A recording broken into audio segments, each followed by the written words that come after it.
In an electrifying and emotionally raw courtroom appearance, Grammy-winning R&B singer Usher Raymond delivered testimony that may alter the public's perception of Sean Diddy Combs and shine a glaring light on the entertainment industry's dark underbelly.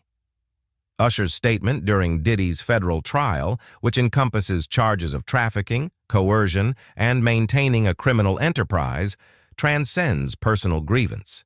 It speaks to decades of silence, manipulation, and abuse that have long been cloaked under the glamorous facade of celebrity life.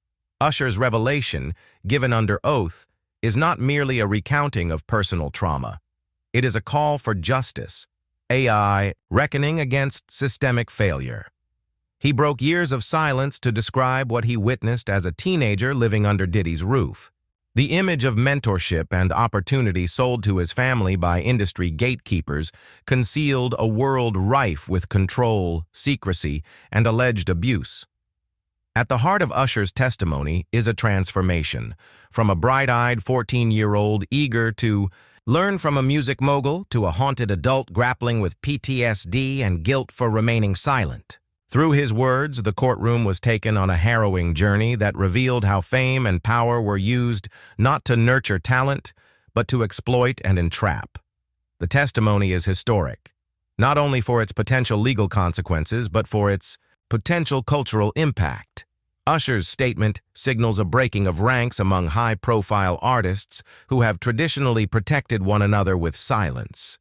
In naming the unnameable, he empowers others to do the same, turning a high-profile trial into a moment of societal reflection. This document analyzes Usher's testimony in 5 parts: his initial environment and early impressions, the methods of psychological and contractual control imposed upon him, the toll these experiences took on his personal and professional life, his decision to finally speak out, and the implications for the broader entertainment industry. The day Usher's mother told him he was going to live with Sean Diddy Combs in New York was the day his life took a turn he couldn't have imagined. At just 14 years old, still riding the momentum of his debut album, Usher thought he had been granted the opportunity of a lifetime. L.A. Reid had orchestrated the mentorship, believing proximity to Diddy would skyrocket the young artist's career. What no one expected was the type of world Usher would walk into.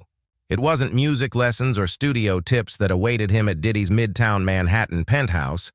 It was an atmosphere so drenched in decadence and secrecy that it would shape the trajectory of his life in ways far beyond music. Usher testified that from the moment he entered the residence, everything felt surreal. Champagne bottles on breakfast trays, half-dressed strangers wandering rooms he didn't even know existed, and people he later recognized from TV and magazines passed out on designer couches. It was nothing like a home. It was something he would come to know as flavor camp. At the time, he thought it was just a brand concept. Later, he understood it meant something else. Indulgence without boundaries, surveillance masked as luxury, and a twisted kind of grooming hidden behind celebrity glamour. The so-called mentorship quickly unmasked itself as something darker. Diddy didn't teach him about music production or performance craft. Instead, he told him to watch. Just watch. This is how we do it. You don't ask, you just watch. Learn by watching. That's how grown men roll, Diddy told him. Usher, still barely a teenager, was instructed to observe the chaos without question, and he did, until the night he couldn't ignore it anymore. One night, around 3 a.m., Usher woke to faint music and flickering candlelight in the hallway. Curious and confused, he stepped into the living room and saw masked individuals entering the space. What he witnessed, he described as a ritualistic gathering, not just a party, not just sex. There was structure. There were cameras. There were lists. And nobody looked surprised. It felt like a movie set, but it wasn't fiction. "I remember thinking I shouldn't be seeing this," he said. A handler told him to go back to bed. He didn't sleep that night. That moment changed how he saw everything. and especially how he saw Diddy. The man who was supposed to be a mentor became a symbol of something far more sinister. From then on, Usher said, the mask slipped. The illusion of mentorship faded. He was no longer just an aspiring singer learning from a mogul. He was a kid trapped in a world he didn't choose, seeing things he couldn't explain, in a house where dreams were offered, but silence was the price. If the initial shock of Flavor Camp was disorienting for a young Usher, what followed in the coming years was a slow, calculated erosion of autonomy. What began as an unspoken hierarchy quickly turned into a web of legal documents, veiled threats, and psychological manipulation that left him questioning reality and afraid to speak out. The system wasn't about music. It was about control. Quiet, absolute, and inescapable. Usher recounted to the court how, at the age of 16, he was handed a legal document disguised as a standard non-disclosure agreement. It was supposed to protect the label's inner workings, or so he was told. But as he looked back, it became chillingly clear that the purpose wasn't business. It was silence. The language in the contract wasn't just about confidential meetings or unreleased songs. It detailed private events, guest discretion, and clauses about audiovisual documentation that he didn't fully understand at the time. His mother had to co-sign. The label's lawyers assured them it was normal. Usher trusted them. That trust bought his silence for years. "I didn't know what half the words meant," he told the courtroom. And that was by design. The contract wasn't there to protect Usher. It was a muzzle. It made him second-guess every memory, every feeling. For years, he'd ask himself, was that even real? And the worst part wasn't just what happened. It was that he wasn't allowed to say anything about it. The real weight of that NDA hit him in 2009. He had agreed to do an interview with a major publication. Everything seemed routine until the questions turned personal, too personal. Then came the call. A voice from Diddy's old legal team reminded him of the contract. The message was clear. "We hope you're not trying to jeopardize your reputation." He backed out of the interview, but it wasn't just lawyers that silenced him. People he hadn't spoken to in years suddenly reappeared in his life, some with friendly tones, others with not-so-subtle warnings. One message stuck with him. "You think you're done with that world, but it's never done with you." The courtroom went still as Usher pulled out a physical copy of the NDA. It wasn't just a relic, it was evidence. The judge allowed it to be entered into the record. As Usher read out portions of the contract, phrases like unauthorized reproduction and event discretion took on a far more sinister tone, especially in light of the allegations surrounding Diddy's so-called freak-off video library. The audience heard the words, but they also felt the weight behind them, how something that looks like legal boilerplate can become a cage. And then came the threats, the ones no one documents. Usher spoke about moments when he felt the walls close in, people watching him, subtle comments about loyalty, encounters that seemed casual until they weren't. He described it as a silence that speaks volumes. The kind where no one raises their voice, but everyone knows the consequence of stepping out of line. That's how the system worked. That's how it kept everyone quiet. One of the most chilling examples came when Usher recalled a night in 1996. He was 17 and flown to a mansion party in Atlanta. It was lavish, security at every entrance, celebrities everywhere. And then Diddy leaned in and whispered to a guard. A locked door opened at the back of the house. "You're not ready for that yet," Diddy said with a grin. Usher looked anyway. "There were people in masks," he said. "That's all I'll say." He didn't know what he was looking at, but he knew it wasn't right. He didn't belong there. No 17-year-old did. That night stayed with him. In fact, it marked a turning point. The Usher who stepped into that room wasn't the same one who walked out. It was the moment the illusion shattered. Whatever innocence remained was gone. He started documenting what he saw, not just in his memory, but on paper. In 1998, he began keeping a journal and keeping a It was meant for lyrics and reflections, but soon it became something more, a vault of moments he couldn't share, thoughts he couldn't speak out loud. He brought copies of those journal entries to court. One from March 1999 described a dinner with Diddy and three executives Usher didn't recognize. They kept talking about loyalty. One of them said, "Loyalty keeps you on tour. Honesty puts you back home." Diddy laughed.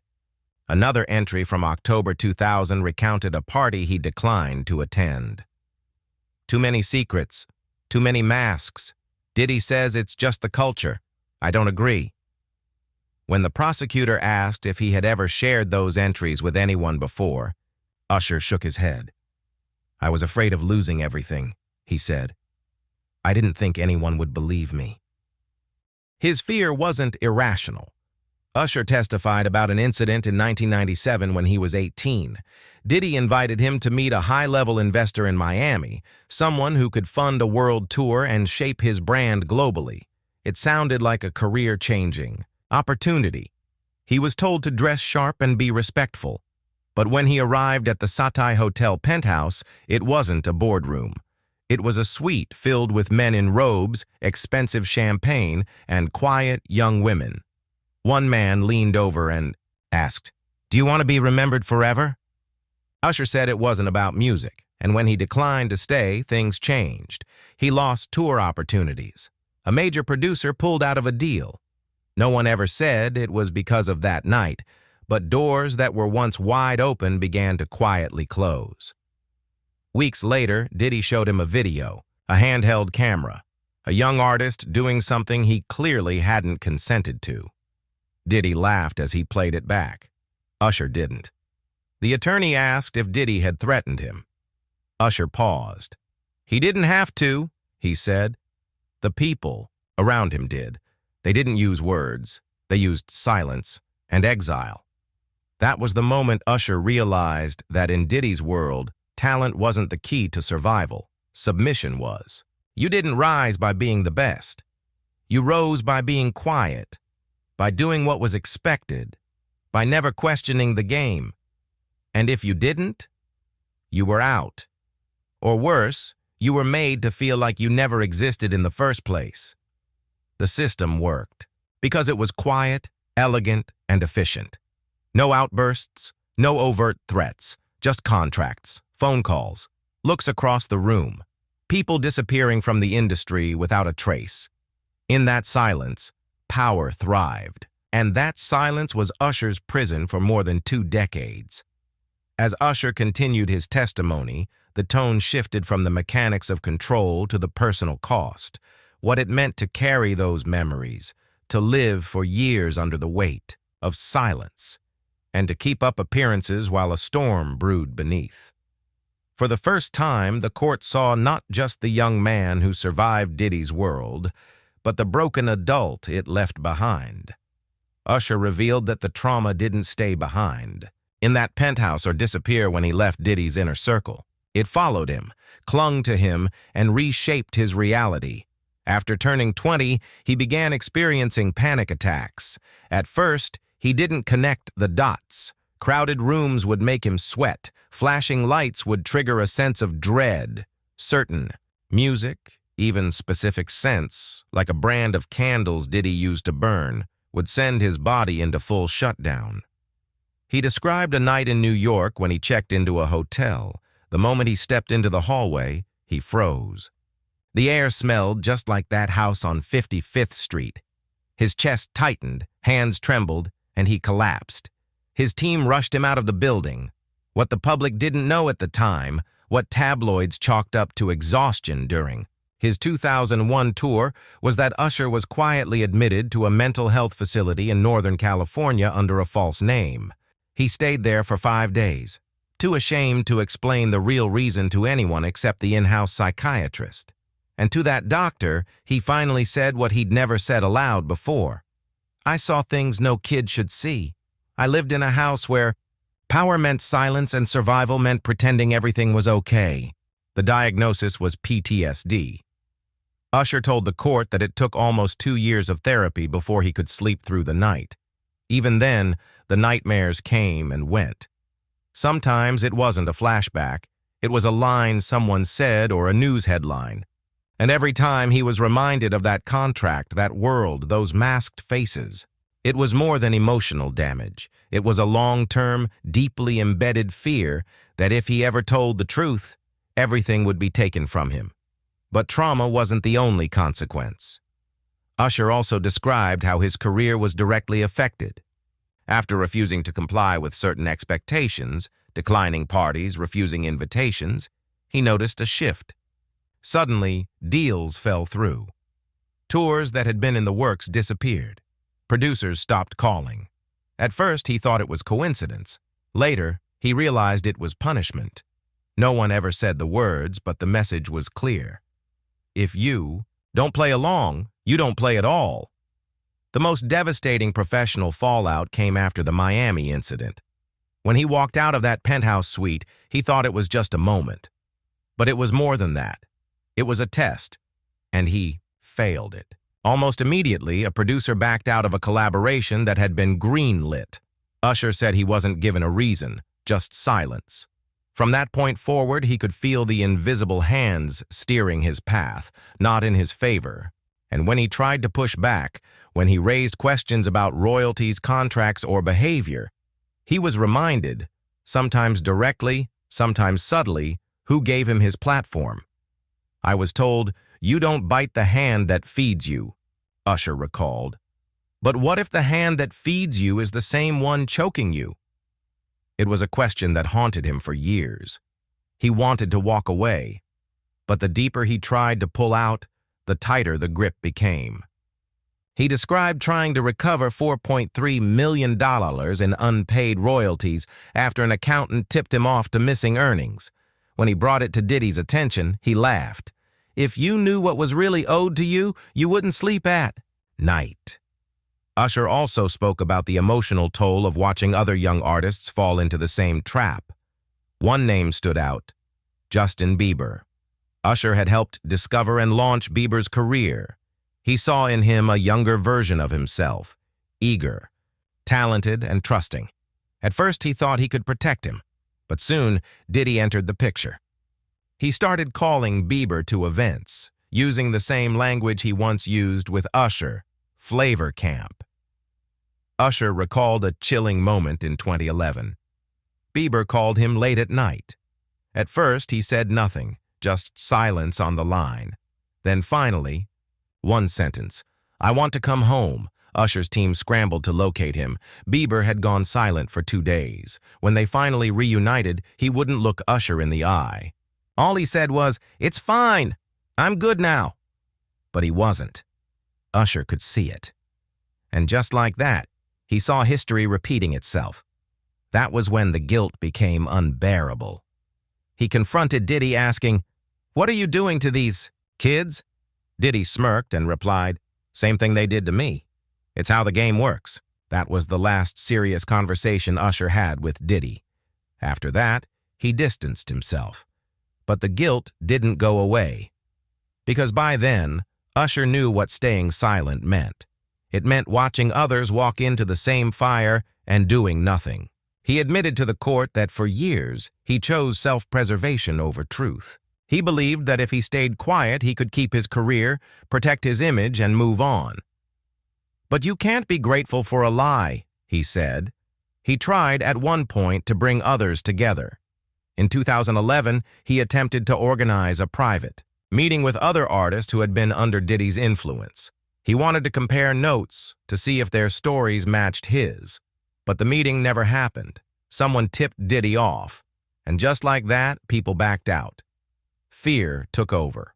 Usher told the court about one artist in particular, someone who had threatened to go public. He had recordings, demo tapes, and stories. One day, Diddy found out, and within weeks, that material was gone, destroyed. The artist disappeared from the industry. "I don't know where he is," Usher said. "Nobody does. But I remember his voice, and I remember that he was scared." The courtroom sat silent as Usher described how the industry, the fame, the glitz, it all masked a darker truth. That behind the hits and the headlines were broken kids, lost dreams, and lives shattered by silence. And the ones who made it out, they carried the weight of those who didn't. In the final moments of this part of his testimony, Usher shared an unpublished journal entry he wrote the night he decided to cut ties with Diddy for good. It read, "I survived Puffy, but did the kid in me survive? I still don't know." Usher's decision to finally speak up wasn't a moment of sudden bravery.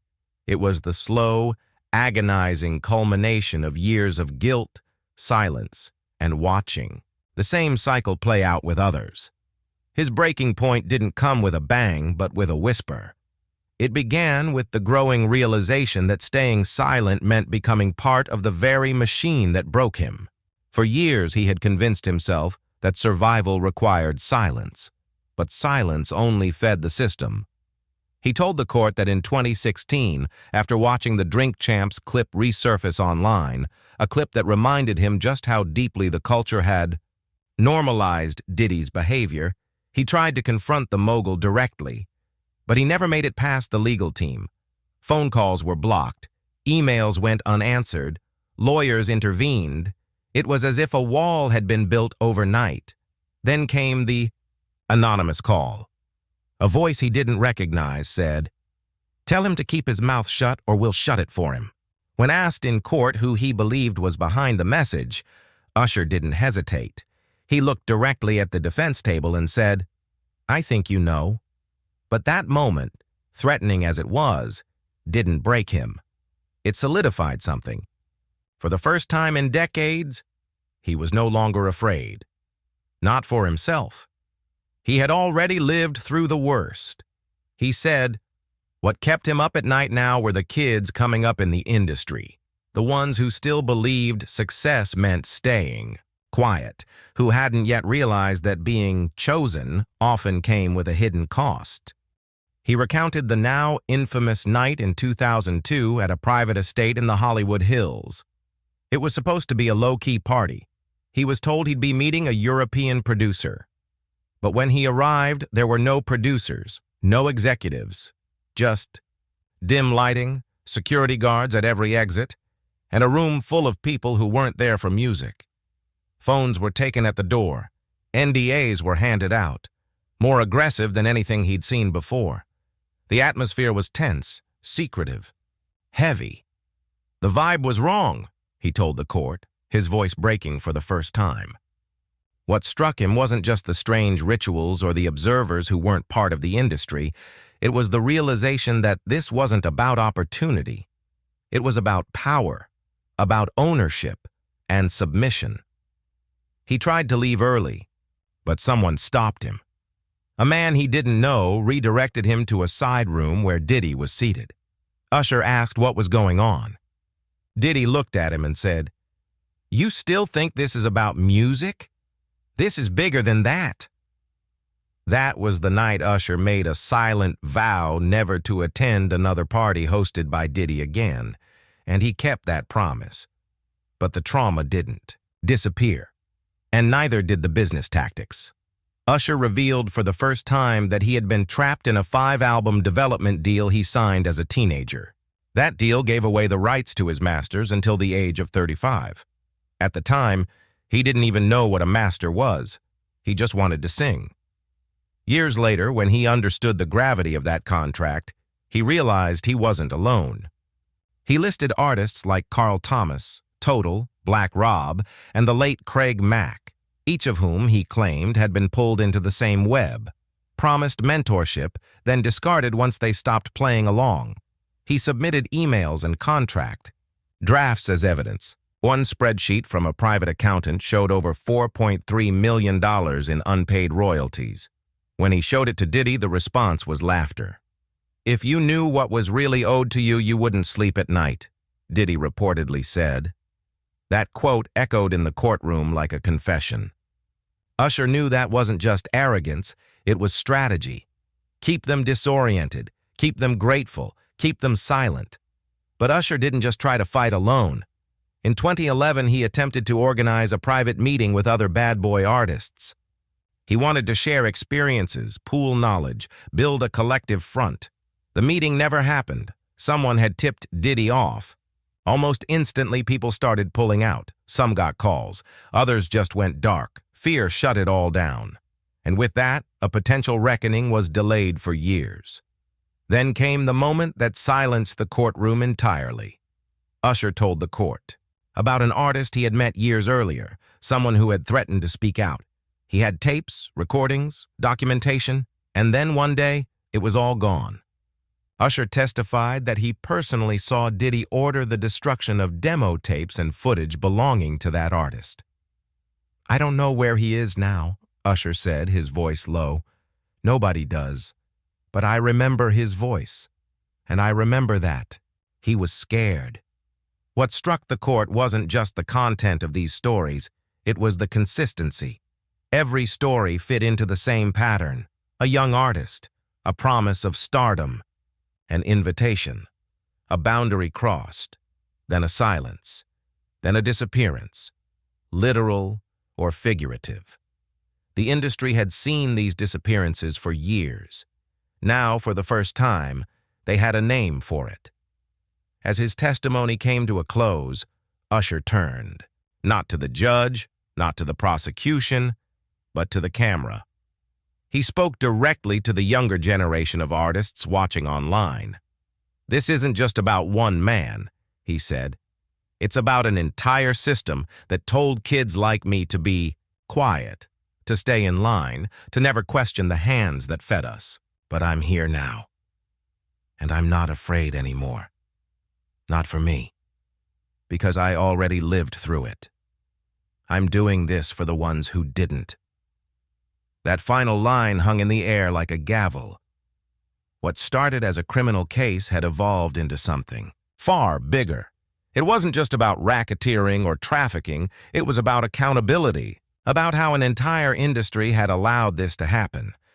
Usher didn't just give testimony, he gave the entertainment world a mirror. And now, with the truth laid bare, the question wasn't what had happened. It was whether anyone else would have the courage to speak. As Usher brought his testimony to a close, there was a noticeable shift in the courtroom, a silence that felt heavier than any gavel strike. For over 2 hours, he had painted a vivid, deeply personal picture of what life looked like behind the velvet curtain of fame. It wasn't a story about music. It was about survival. About a boy who thought he was being mentored, only to discover he was being molded into silence. About a man who built a career while carrying the weight of secrets that weren't his to bear. And now, finally, he was giving those secrets a voice. He admitted what many in his position never would, that for years he felt indebted to Diddy. That somewhere deep inside, he believed he owed his career, his success, even his survival, to the man who had introduced him to the industry. But that belief had twisted into guilt, self-doubt, and the constant question, what if I had said something sooner? Usher looked directly at the jury and said, "I thought if I stayed quiet, I could move on and still be grateful. But you can't be grateful for a lie." That sentence carried the weight of every kid who had walked into the industry thinking they were safe, only to find themselves in rooms they didn't understand, being told to stay quiet or disappear. His voice cracked as he recalled the journal entry he wrote the night he walked away for good. It simply said, "I survived Puffy, but did the kid in me survive? I still don't know." That line didn't just reveal trauma, it revealed the long, unresolved aftermath of it. Because survival isn't just about living. It's about what's left of you after the worst is over. He didn't name names. He didn't accuse others in the industry outright. But the message was unmistakable. This wasn't an isolated monster story. It was systemic. It was cultural. And it had gone on for far too long because too many people had too much to lose by speaking up. But Usher had reached the point where what he stood to lose by staying silent outweighed everything else. His career, he'd had it. His fame, he didn't need it anymore. What he needed now was truth. "This isn't about revenge," he said. "It's about accountability. It's about kids who trusted the wrong people and paid the price in silence." And with that, he did what so few had dared to do. He broke the silence. Not with anger, not with spectacle, but with clarity. With the calm of someone who had lived through hell and made it out just enough to speak. As the court recessed, those watching, inside and online, knew this wasn't just another celebrity trial. It was the start of something bigger, a shift, a reckoning. And Usher, the kid with the voice, had finally used it. Not for a song, but for a truth the world could no longer ignore. The music may have played on. The lights may have kept flashing, but behind every beat, there was a boy fighting to survive a world built to silence him. Usher's testimony isn't just his story. It's a mirror reflecting the cost of power, the price of silence, and the courage it takes to finally say, enough. If this truth moved you, if it made you feel angry, heartbroken, or hopeful, don't let it stop here. Hit the like button to break the silence. Drop a comment and tell us what hit hardest. Subscribe to join a community that believes in truth, in justice, and in giving a voice to those who've been unheard for too long. Because the world is listening now, and so are we.